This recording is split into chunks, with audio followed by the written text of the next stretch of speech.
Hello everyone. Okay, so this week we released the school dashboard on the Doris marketplace, and this was kind of the final step to get both sides of the marketplace, supply and demand, parents and schools transacting. So in this diaries, I'm going to give you an inside look at how the dashboard's working, what's not working quite so well, and where we're going to take it next. Okay, let's take a look at the dashboard. So, before I begin, I want to reiterate the three things that makes Doris different to anything else out there. The first is that we're flipping the paradigm of how families and schools discover each other.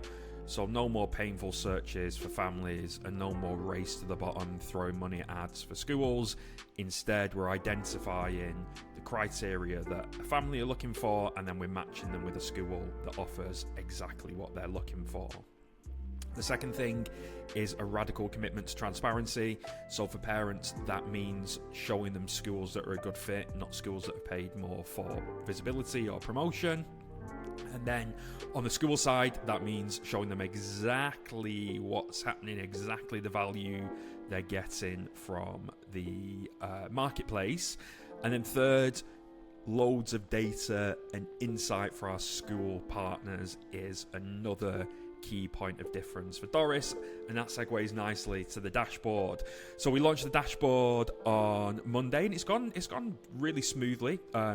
One of our customers had a problem with some photo uploads. There was a bit of a server glitch that we fixed, so not entirely perfect. Another customer wasn't sure how to add another member of their team to the dashboard. There is the functionality in here, but it's like we probably didn't flag that well enough. So not perfect, but went pretty smoothly, which was cool.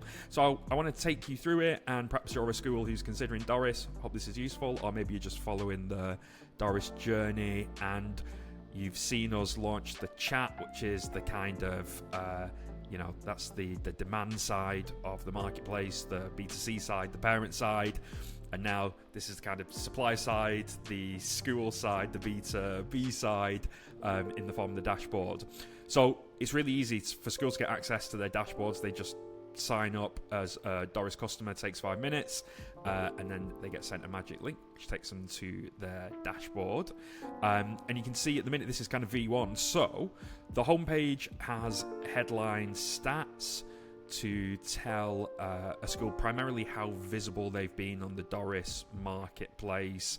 So things like how many families are viewing them, how often you've been recommended by the Doris AI school assistant, views on your social media, stuff like that.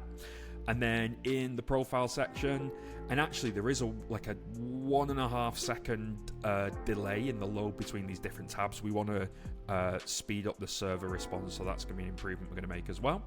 But this is the profile editing area, so super easy. If a school wants to change something about their profile, they just click in there, choose whatever field they want to update, save it, super easy. For partner schools, in about a month, I think, we're going to be adding additional sections that allow them to provide deeper insight to the school. So that's a key thing. We're always going to show schools fairly to families if they meet that family's criteria. We're not going to strong arm schools into partnering with us by saying, hey, we'll hide you, or hey, you won't have a featured profile. But one of the benefits of being a partner is that you can show more about your school. And as we nuance the AI, that will mean that more nuanced kind of points of matching will be created between the schools and the parents. So I'm just making this up as like the example I can think of after one coffee. Say a school has got, I don't know, they've got a really good bee farm or beehive. They make their own honey, topiary I think it's called. Correct me if I'm wrong. That could be additional information that they put on their school profile. And should a parent say, we're really into bees, I'm really looking for a school that's big on bees and produces their own honey, that would be a thing that creates a match as the AI develops. So yeah, that's kind of cool and exciting. I don't know how many bee-based matches we're going to get, but we'll see. Then in the match area, so we show two things here. First, we show information on prospective parents and families who have searched this school So I don't know who K is, but they're from Ireland. And they searched yesterday on this school. I can keep myself there. We tell parents the information that the parents supplied in the search. Obviously, at this stage, we don't have the contact details because they haven't chosen to connect or match with a school. But the idea here is that we're building insight for schools into the kind of parents that are looking for them and why they're finding them.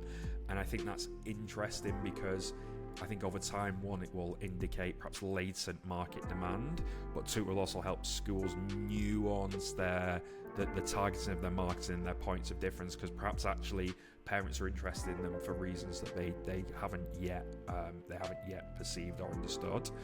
Then in the match area, so when a parent actually comes onto the school's profile, clicks connect and gives some supplementary info, this creates a match, so the school gets a ping, and match information is displayed here. So you can see this is a much more complete picture of this parent, who happens to be me, but I forgot to put a bracket after CEO.